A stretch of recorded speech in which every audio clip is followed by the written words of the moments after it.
Welcome to this edition of The Bigger Game. Today we're visiting with Armando Leduc from Leduc Entertainment, Hollywood actor. I don't know, what should I start? Where do I start? Where do I end? Green Lantern, Prison Break, Queen of the South, MacGyver even. Yeah. Right? You're the creator of content into client, the framework, Spaghetti on the Wall podcast. Boy, I don't know. Let's just keep rolling here. I've had 75 jobs in my life, Abizer. I've had 70. I think that's I've had 70. I think that's a great place to start. 75 jobs. Tell us about the bigger game and what it means to you inside of 75 jobs. The bigger game. It's funny. It's a fun question to ask somebody, right? Because I think when you ask a 5-year-old, what's the bigger game, right? You're going to get a 5-year-old Armando is going to give you an answer, right?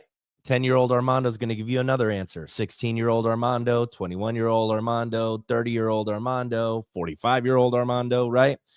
So depends on where what part of my life you're asking me this question. You're asking me at 45. So it's a different answer. And at 45, I'll tell you, the bigger game for me is a depth to this life that I'm not afraid of exploring, right? And kudos to you and the work we've done together, at the Visionary Summit, using your Jedi Yoda mind tricks on, I'm not going to say mind tricks, but, but the ability to get down to the, to the core, right? Which I think a lot of people are afraid to face, their fears and cores. And you said it on the mastermind the other day, which I thought was really, really enlightening. Such an aha moment when you were like, a lot of people just are so fear avoidant, and they take years and years to like face a fear that turns out to just be a molehill. And I was like, yeah, wow, how profound, right? We build it up so hard and so high, the wall's so massive in our brains, and when we finally get there, it's just a hop, skip, and a jump to overcome it. And so all that to say, when you're asking me what the bigger game is, at 45, to me, it's more about getting uncomfortable with things, and digging deep, right? And but actually looking at the ugly parts of life and not looking at them in a judgmental way, but in a way where I'm appreciative and grateful for those moments. Because I think a lot of times you can pat yourself on the back a lot and you can be on top of the world and you learn nothing. Just a real quick story, because I think it's really funny. I'm in Atlanta, heading, I'm at the accelerator conference for the 8-figure firm, and I get asked to speak there, and I'm on one of those scooters in downtown Atlanta, and I'm on top of the world. I just had some Indian food. It was amazing. Had a drink, and just feeling, I was just feeling myself, right? Pride was high, ego was high. I'm high on this, high up on the scooter, and in an instant I was on the ground, right? Fell, landed on my shoulder. I mean, like, out. And I'm laying on the concrete. I'm laying on the street in downtown Atlanta, just looking up at the skyscrapers and cars just passing by, people just walking by. They see me, and I'm just sitting there. I'm like, I got to get up. Like, I got to get up. And I'm like in massive pain. And I get a lift, and the Lyft driver comes, and like I hobble in, I twisted my ankle and I busted, I was beat up, and I get into the car, and he takes me to the CVS, and I end up getting some ibuprofen and end up going to the ER, and I separated my clavicle just a little bit. Nothing too serious, but like I was in massive pain.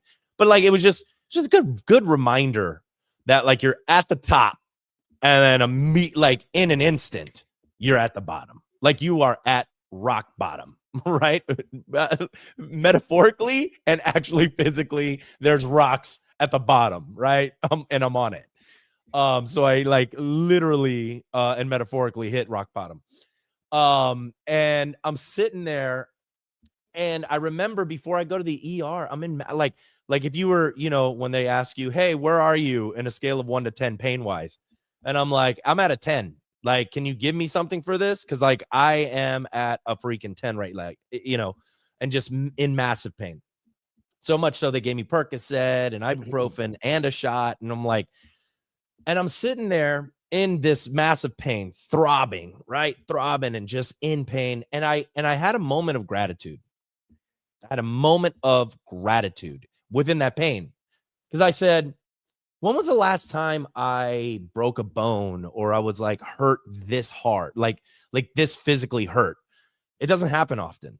And it's a wake-up call. I think of it this way always, like when I'm hurt or there's a death or there's, hurt or illness or something, I always think it's like hey, slow down, pay attention. I'm about to show you something, right? God, universe, whatever it is that you believe in, right?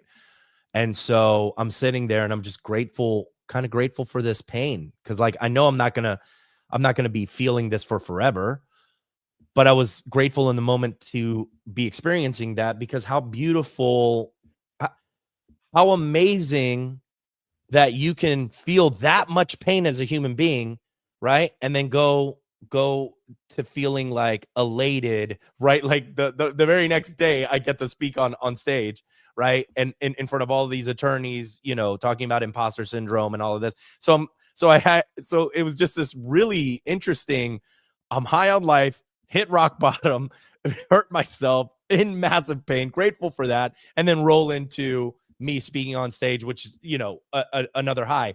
But I don't think I would have felt as good on stage the next day had I not felt the pain, right? And like understanding the levels to life and embracing the pain. I feel like Americans are so pain avoidant, right? Air conditioning and microwave and instant pot, and I want it now, and I want it now, and and nobody wants to. And now AI is everywhere, and so everybody now they're even getting more lazy, right? And I'm like, well, isn't the point of life to be doing the thing? Like the journey is why we're here, right? Like, why is everybody trying to get to the end as quickly as possible? So anyway, that what was that, an 8-minute answer to a very simple question?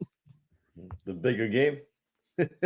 So the bigger game, if I take all of that, right, and I look at it and I digest it, what I come up with is the bigger game is accepting life and meeting it where it is, like what's happening and what's not happening, and then approaching it like you talked about, feeling as good on stage the next day because of what happened.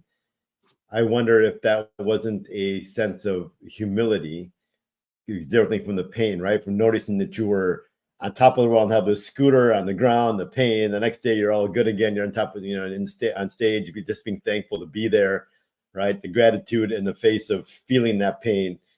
And I wonder if that gave you access to humility in a way that when you were in front of those people, it was a really humble, connected presentation because Wow. of everything you just experienced. Yeah, very, very profound observation, I'd say. Yeah, I had never, I've spoken before on stages, but that day I was never as calm as I had ever been on stage before.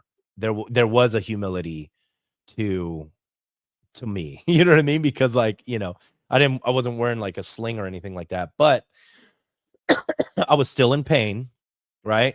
And I was able to empathize with my speech and with people that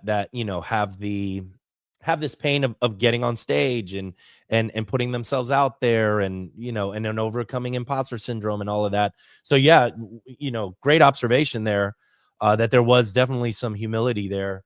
And like I said, it's just when you're patting yourself on the back, you're learning nothing, right? It is through the pain and going through the trial and the fire that you figure out who you are as a person. Yeah, I think that pain, right? It reminds us of our own humanness. All right, in some ways, maybe my own brokenness, right? So that when I'm on that stage, I am still related to my own brokenness. I can relate to the brokenness. You said empathy, right? The people in the audience and just where they may or may not be. I don't know everybody, but I get a sense of humanity and what that means, right? When I'm present to my own pain and what I deal with in a day-to-day basis or have dealt with in the past, right? That's fabulous. That's amazing. So the whole pain cycle, it's almost like you said God, source, whatever, right? Just making sure you're ready for the next day. At the moment, it's like, I'm on this scooter and I'm riding high on the hog, like you said, and suddenly I'm on the ground, right? So if I had been high on the hog and ended up in front of those people the next day, how effective would I have been, right? And if I had been all upset about the fact that I fell off the scooter and wasn't any condition to actually be gracious, be in gratitude like you were, right? Would I have been able to been my best me on that stage, meeting all those people? So I think it's a great case study. What a great nugget, right? I dealt with the challenge, and I dealt with it from a positive place, a higher energy. And the result was I was able to give it away the next day in a way that I've never been able to get away before. I think that's phenomenal. Yeah. What a great share that is, Armando. Thanks for that. Yeah. By the way, we should acknowledge the fact that I'm only doing this podcast because Armando was in my ear for I don't know how many months. That's And great. finally, I had to I got to own up to the fact that this was a part of my mission in life to bring people like Armando and other people to surface them to other people and let them experience what it is to be human. So I appreciate, I got to give you all kinds of kudos for that. I don't think I ever would have been sitting in this seat having this conversation with you live on the air like this had it not been for your patience and your support over time to get me over a few things. You mentioned early on imposter syndrome. That might be something to actually speak to, because that's really what it comes down to, right? How can I do a podcast when I think I'm an imposter in front of thousands of people or whoever's listening? Maybe one person, I don't know. But the concept of being an imposter, speak to that, because that's obviously something you brought up earlier, and I think it rolls right into our conversation. Yeah. When I got asked to speak about this in particular, imposter syndrome at the conference, I spent good 4 or 5 months, just thinking about it and how I was going to bring it to, how I was going to bring this speech to life, and what my experience has been with imposter syndrome, and how I've been able to overcome it. And do you know the Man in the Arena by Roosevelt, his speech? You might as well say a few things, because I'm not sure everybody in the audience Okay, may or may not know. So maybe you want to give so the details. the speech is, it is not the critic who counts. It is not the man who points at the strong man stumbling, but the credit belongs to the man that's actually in the arena, whose face is marred by sweat and dust and blood, right? And it's and it was basically this idea of, are you playing the game? Are you playing the game? You can't expect anything if you're not playing the game. You can't even have an opportunity to have imposter syndrome if you're not even playing the game. You can't win the lottery if you don't buy a ticket. And so the whole thing was, okay, you want to get over imposter syndrome. How do you do that? How do you get over imposter syndrome, camera shyness, stage fright, whatever you want to call it, right? The trembling in front of the, public speaking. They say that it's, one of the worst fears in the world, right? Is public speaking. And when you enter the arena scared, right? And you do it anyway, what happens to you is you find out who you truly are as a person, right? Because you can only find out through courage and through pushing yourself in those moments to really figure out who you are authentically. I don't think you can figure that out reading, writing, watching a show, reading a book. Like, I don't think you can figure out who you are authentically if you're not living life. If you're scared all the time, sitting at home, watching the news, being afraid of of God knows what. There was a truck that just turned over in Mississippi. Did you hear about these monkeys that were in this truck? I heard, yeah, they got out. And they've got like COVID and hepatitis, and you know what I mean? And people will sit and they will just be afraid, right? And just continue to be afraid. And so what I told everybody at this conference, and I'll tell everybody here, is that when you put yourself out there, right? And for us, why podcasting is such an important tool, besides connecting with people, which is amazing, besides building a personal brand, which is also awesome, and authority and credibility and trust and building a business and all of that, right? Like, you get all of those benefits from podcasting. But when I started to really look at it, I started to see, wow, look at the side effects and the confidence that has been built as a result of these people putting themselves out there on a regular basis, and the confidence that's growing, and the creativity that starts to flow as a result, right? Because they're no longer sitting around being scared, right? We can have different conversations, right? Like, hey, there's a whole world out here that we could be having that's more creative and more, abundant, but you're sitting over there still scared about starting, right? Like, don't worry about that. Like, just start anyway. And then 6 months from now, we'll be having a different conversation, right? Kudos to you, man. Proud of you, right? You're doing it. You're would love to know what your experience has been, on that, but like, if you're putting yourself out there on a regular basis, that's where that authenticity comes from. And I always say, if you're speaking in public and you're doing content for social media and you're doing podcasting, a lot of times it's a reminder to ourselves of the message that we already have internally that just gets reinforced back to us as a result of saying it out loud. For instance, you asking me these questions and me speaking my truth reinforces these messages to myself as I'm saying it out loud. Yeah. Yeah, I think that's an interesting thing. I think imposter syndrome actually lives in the stands.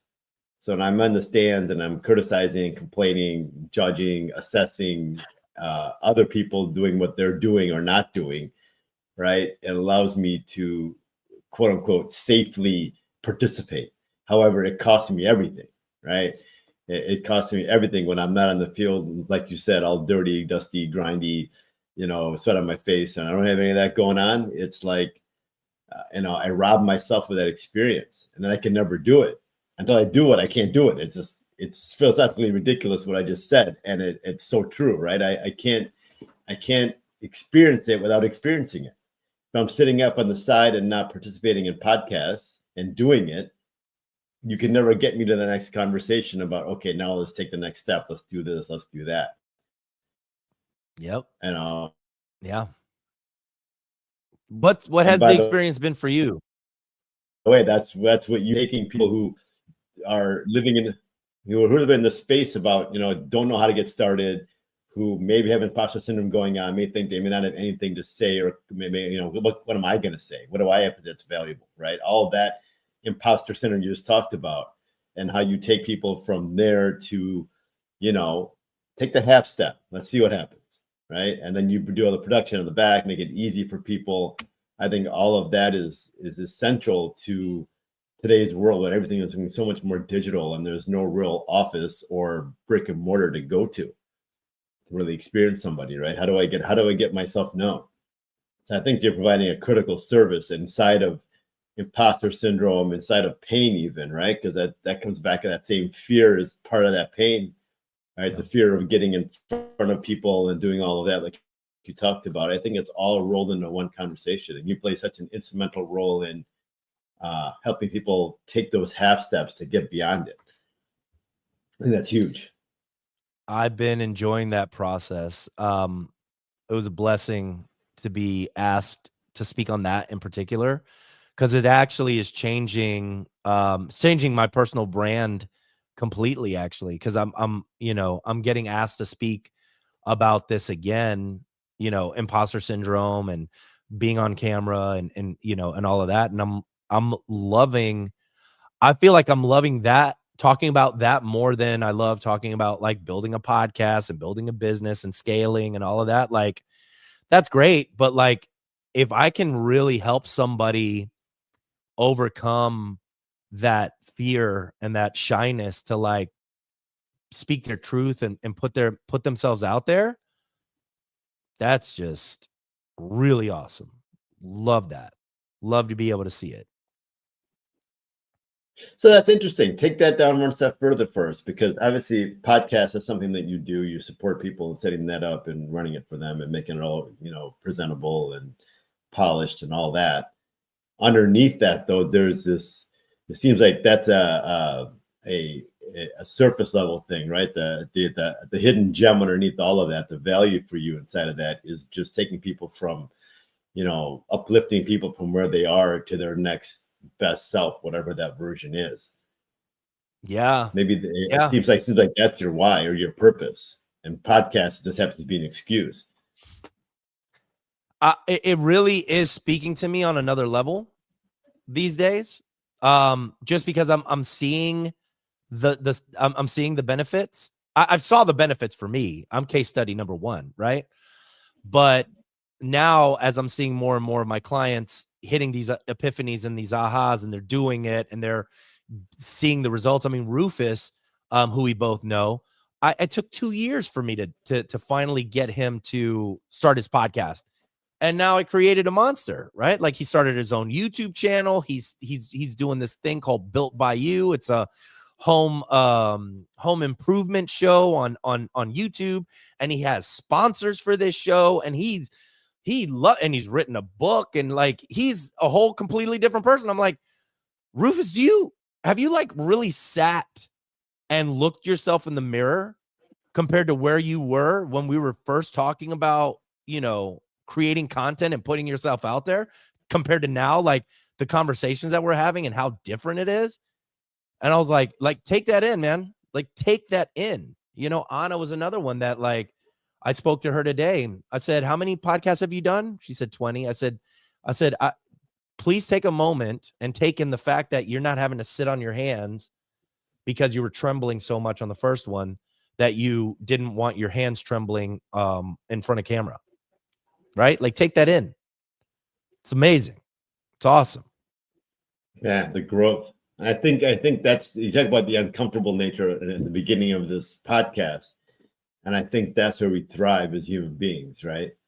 If taking that next rung, being uncomfortable, taking that ground, when I know I had the potential and I don't take that step, and I it's like death by 1,000 cuts, because I like you said, I play it safe. I have the imposter syndrome. I avoid the pain, and I don't take the next run because it's uncomfortable.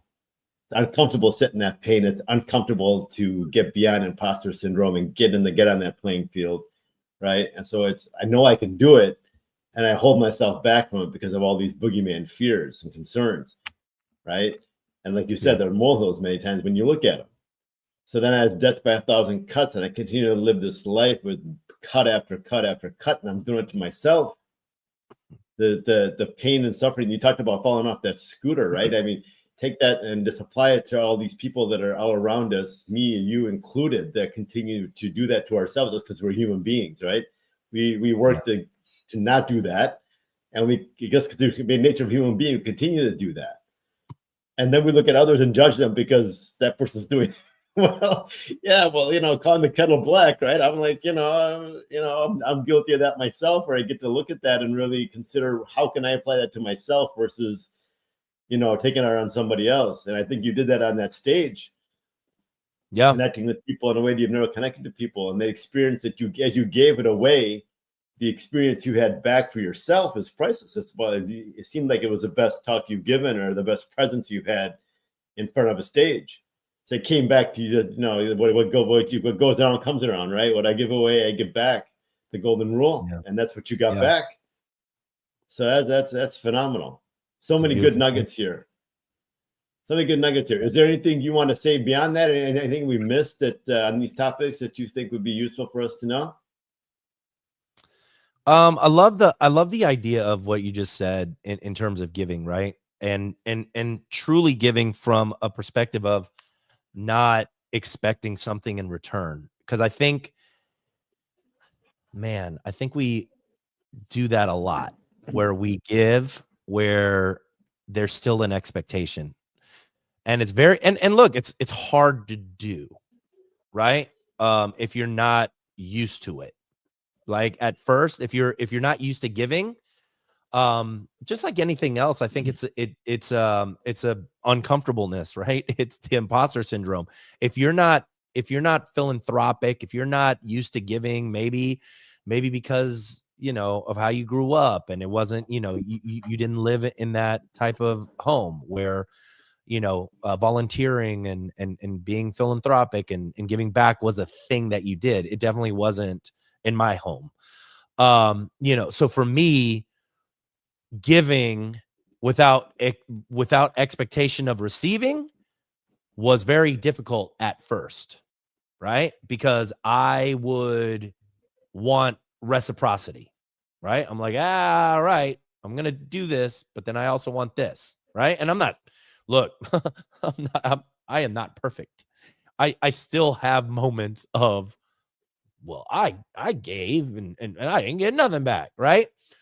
So don't get it twisted. I'm not a perfect person by any means, which is why I forgive very easily, because I want people to forgive me.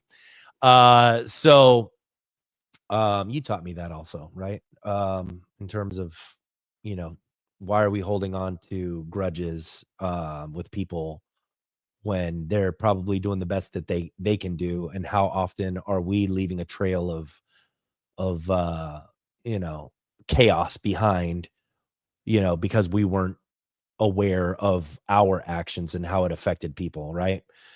But when it comes to, man, this conversation is getting deep real quick. Same conversation I was having with John Mashney on his podcast, right? It got real deep. But so when I started giving, and I got into flow in terms of giving and going, all right, how can I really help this person without expectation, without any, without me trying to get something from them? How can I help this person? And I started doing that, and I started getting better at it, right? I think it's something that you practice and you get better at it, and you get better at it, and you do more of it and you get better at it. And you start stacking that karma, you start stacking the seeds that you've sown, you start stacking it, right? And people remember it. And then all of a sudden, like 2, 3, 4 years from now, like I have things happening right now in my life where a seed was planted like 5 years ago, right? Like, and I totally forgot that I had done something for somebody, and they were like blessing me with, with something, you know what I mean? Or giving me something back. And I was like, oh, wow, I didn't even expect that, And so if you just, and you talk about the bigger game, right? Like if that's one thing that you can take from this conversation is just, how do I give on a daily basis, and how can I be of service on a daily basis? And you're just doing that over time, the compounding interest of that will just make you I'm not even talking about the benefits that you get that will come back to you, 3, 4, 5x, right? I'm talking about what it will do for you as a person, and how you're just living life, right? Because it's a much more grateful and a much more fulfilling existence when we're operating from a place of how do I build value, how do I give back, then how do I take and and just be a selfish bastard. Yeah, well, I think you've come to some level of mastery. I mean, there's always new depth of everything, right? Gratitude, humbleness, giving. There's never ending, levels of how good we can get it. People I've forgotten even that I did that for somebody, and someone, like that energy came back to me later, however it came back, right?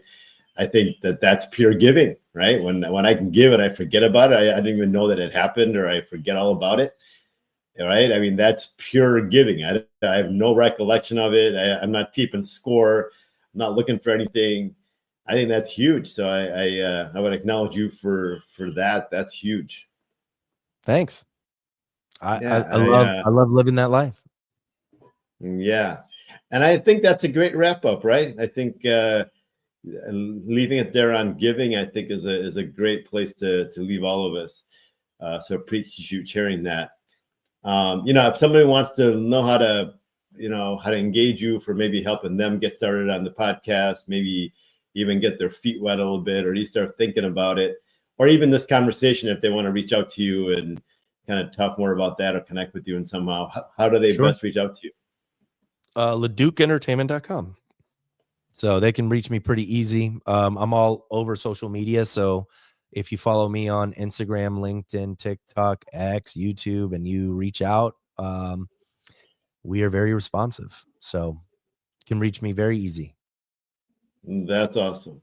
And that's another lesson right there, right? You got to be omnipresent. So even at the closure, you leave us with another tip. Thanks so much, Armando. Appreciate you taking the time. I know you're running around doing 1,000 things, and I appreciate you taking the time today. Yeah, man. Thank you. Yep. Thanks for being here. Thanks for having me.